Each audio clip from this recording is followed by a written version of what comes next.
www.radiomusica.com.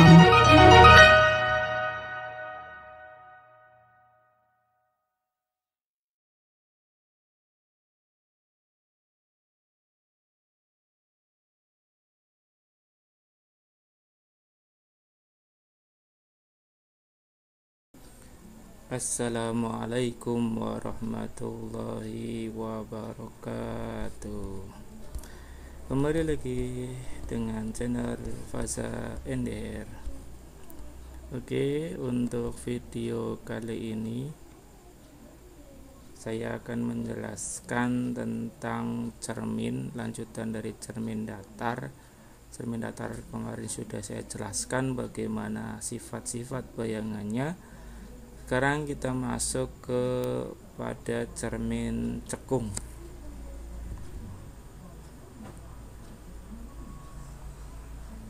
Sebelum kita lanjut lebih mendalam, perlu diketahui sifat cermin itu salah satunya adalah memantulkan cahaya.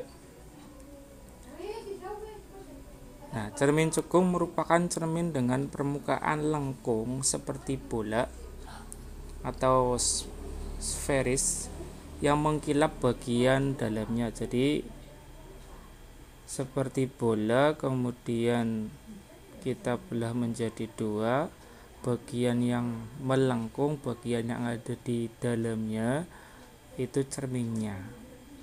Nah, disebut dengan cermin cekung. Nah, kemudian bagian-bagian untuk cermin cekung perlu kalian pahami di sini. Ada beberapa bagian yang harus kita pahami. Yang pertama, ini cerminnya, ini bagian depan, ini bagian belakangnya.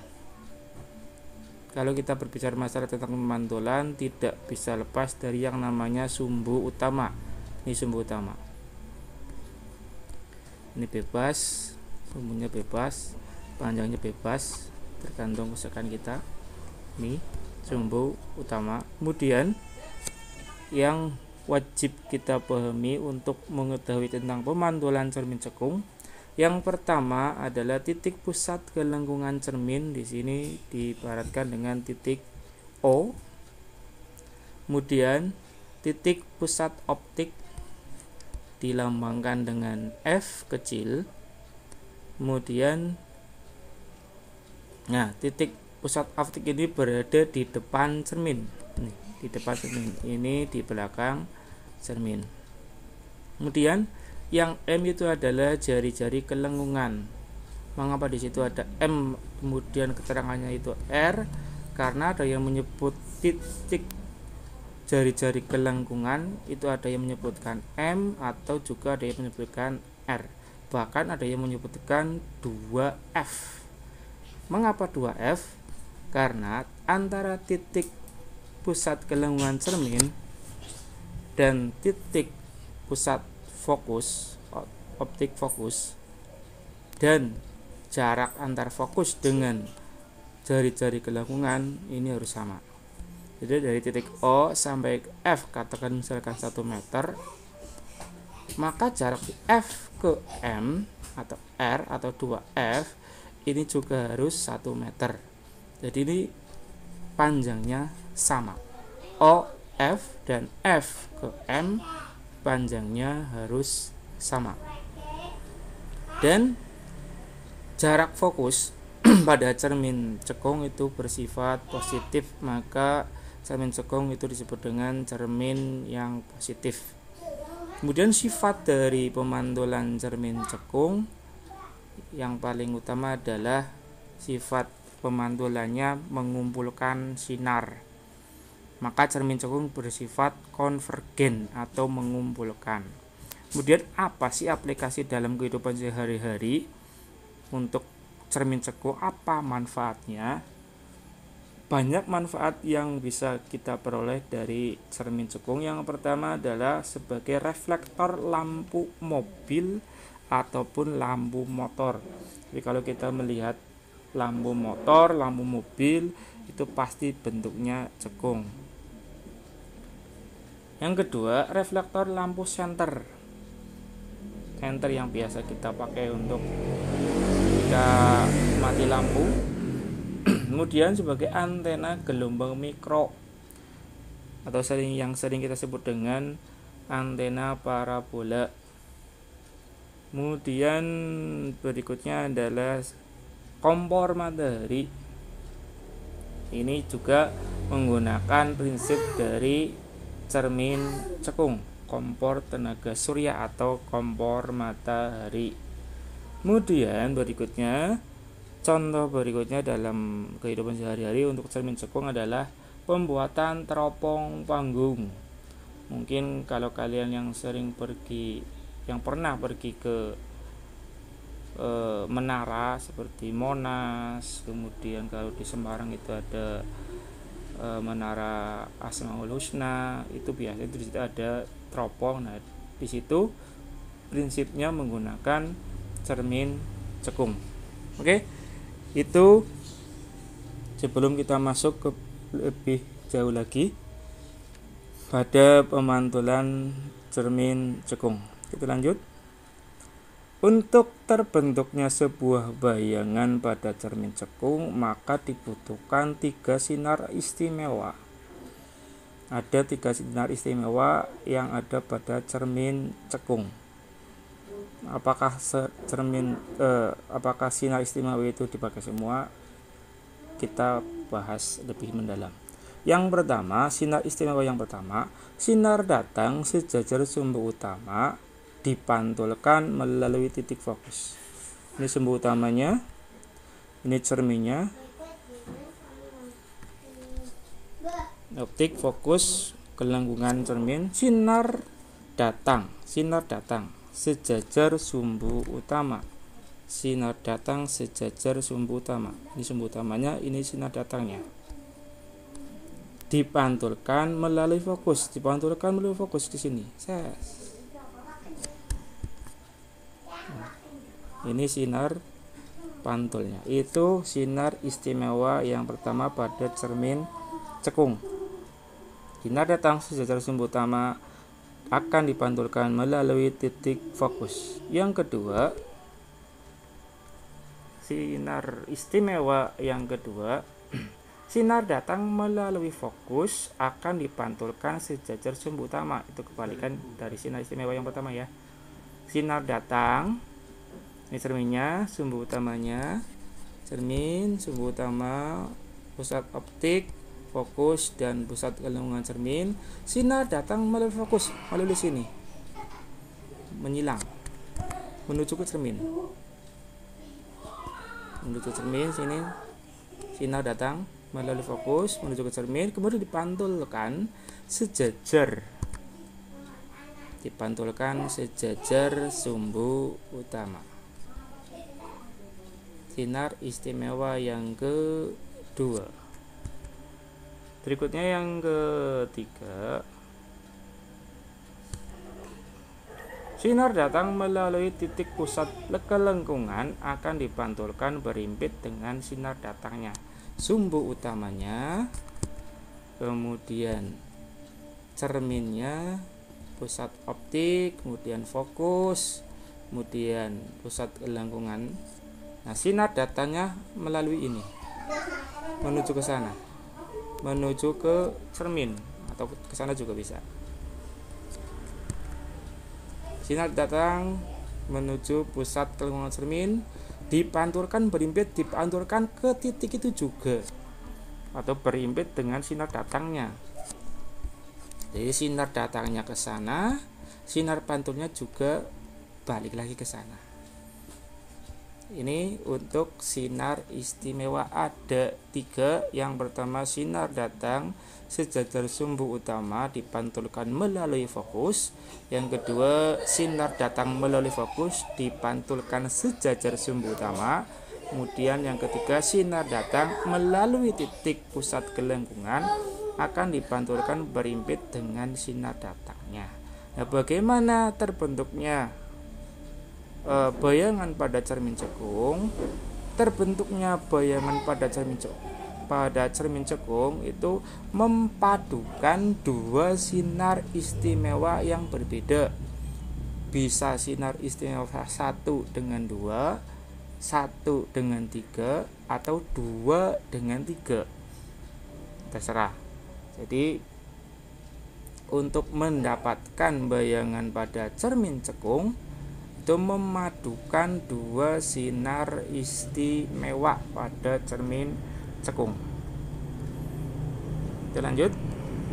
Nah, sebelum kita masuk ke pembentukan bayangan pada cermin cekung, nah, pada cermin cekung ada bagian-bagiannya sendiri, ada ruangan-ruangannya. Ada ruangan 1 sampai dengan ruang 4. Ruangan 1 terletak antara fokus dengan titik pusat optik atau pusat gelembungan cermin. Titik O sampai F itu ruang 1. Kemudian ruang 2 titik pusat gelembungan cermin dengan titik fokus antara F dengan M. Kemudian ruang yang ketiga terletak di sebelah kiri titik pusat gelembungan. Dari sini sampai ke sana tak terhingga. Ini sana. Ini ruang ketiga. Sedangkan yang keempat terletak di sebelah kanan titik pusat optik atau di belakang cermin. Ini bagian-bagian cermin cekung ada 4. Ruang 1 antara O dengan F, ruang 2 F dengan M, ruang 3 M sampai tak terhingga, kemudian ruang 4 dari O sampai tak terhingga. Nah, rumusnya adalah ruang letak benda plus ruang letak bayangan sama dengan 5. Ini rumus yang mendasar. Misal, bendanya di ruang 1, maka supaya menjadi 5 berarti bayangannya berada di ruang 4. Contoh lagi, benda di ruang 2 supaya 5 berarti 3, berarti bayangannya berada di ruang 3.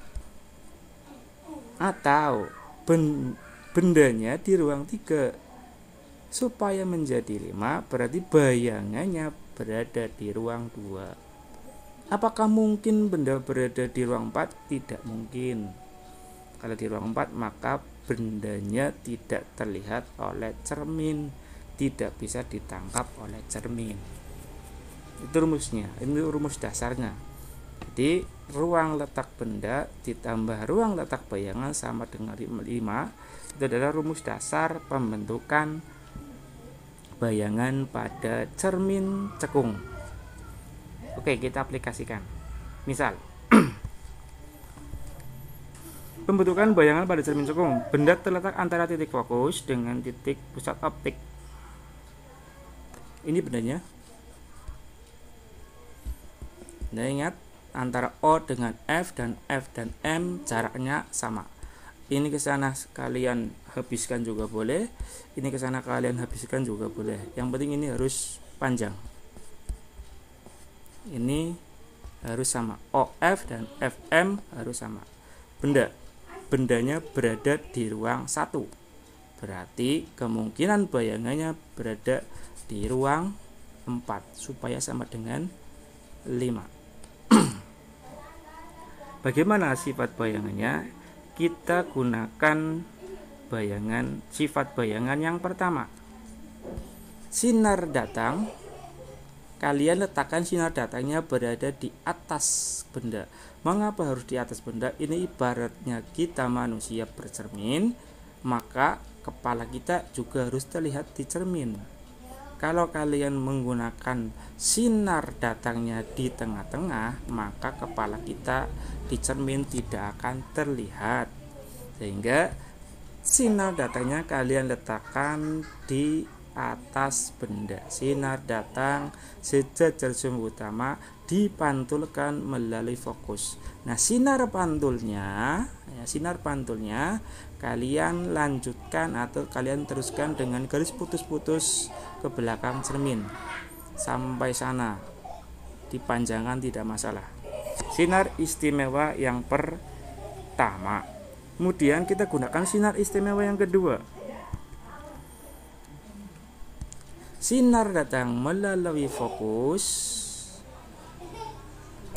bendanya dikenai sinarnya, kalian pakai garis antara fokus, kemudian ujung benda kalian satukan, kalian garis. Ini sinar datangnya ke sana, ke cermin, dipantulkan sejajar sumbu utama.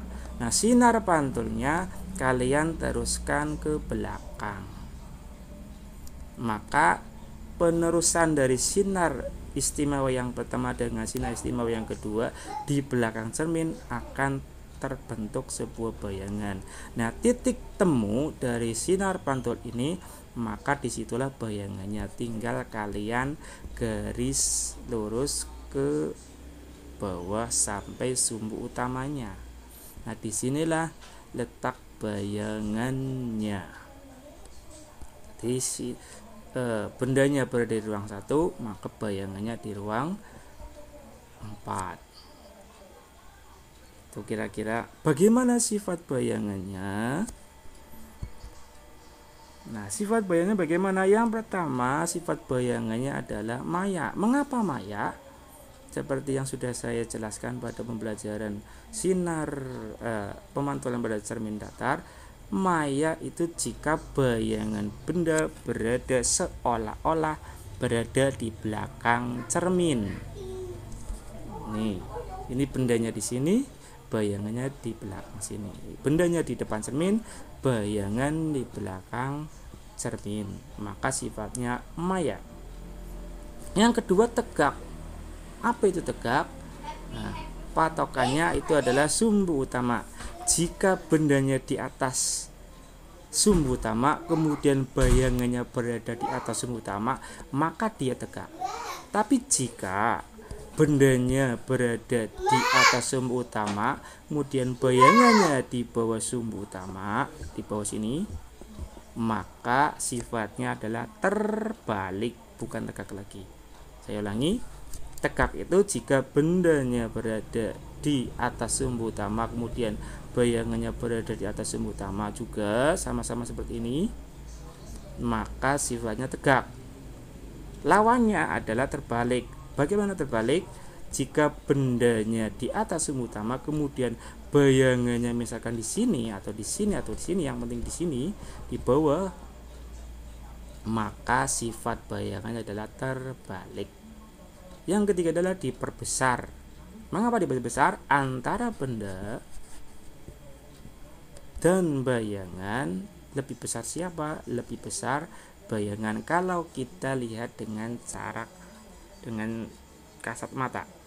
Nah, supaya lebih jelas lagi, dapat kalian ukur. Misalkan kalian tadi menggunakan bendanya sekitar 5 cm. Nah, bayangannya berapa? Misalkan katakan 10 cm. Nah, bendanya 5, kemudian bayangannya 10, maka sifatnya berarti diperbesar. Misalkan bendanya 10, kemudian bayangannya 5, kebalikan, sifatnya adalah diperkecil. Oke, kita lanjut. Nah, benda terletak di fokus dengan di antara titik fokus dengan titik pusat kelengkungan atau M. Berarti bendanya di ruang 2. Kemungkinannya bayangannya di ruang berapa? Kemungkinannya di ruang 3 di sini. Baik di atasnya ataupun di bawahnya sumbu utama. Kita coba menggunakan sinar istimewa yang pertama. Sinar datang sejajar sumbu utama, dipantulkan melalui fokus. Yang kedua, kita gunakan sinar istimewa yang kedua. Sinar datang menuju ke fokus, dipantulkan sejajar sumbu utama. Nah, perpaduan atau titik temu antara kedua sinar istimewa, kedua sinar pantul pada sinar istimewa, maka disitulah terbentuklah bayangannya. Disinilah bayangannya. Bagaimana sifatnya? Kalau berada di sini berarti bayangannya adalah nyata karena berada di depan cermin. Mungkin bisa kalian ketahui bagaimana sifat bayangannya. Kalau bayangannya di depan cermin, maka sifatnya adalah nyata. Kemudian terbalik, nah ini yang saya sebutkan, terbalik, benda di atas sumbu utama bayangan berada di bawah sumbu utama, maka sifatnya terbalik, diperbesar. Nah, bendanya sekian, bayangannya sekian, maka sifatnya adalah diperbesar. Itu kira-kira untuk pemantulan cermin cekung. Nanti dapat kalian pelajari sendiri. Coba kalian gambar jika bayangannya berada di ruang 3. Coba kalian tulis, kemudian kalian gambar. Coba kalian gunakan ini pada sinar istimewa 1, 2 ataupun 3 jika bendanya berada di ruang 3. Kemungkinan bayangannya berada di ruang 2. Tapi bagaimana gambarnya? Coba silakan kalian kerjakan untuk latihan di rumah. Kurang lebihnya mohon maaf. Tetap semangat belajar di rumah, jaga selalu kesehatan, patuhi anjuran pemerintah. Semangat. Mudah-mudahan kita selalu dilindungi oleh Allah Subhanahu wa taala. Selalu tetap sehat. Saya akhiri. Wassalamualaikum warahmatullahi wabarakatuh.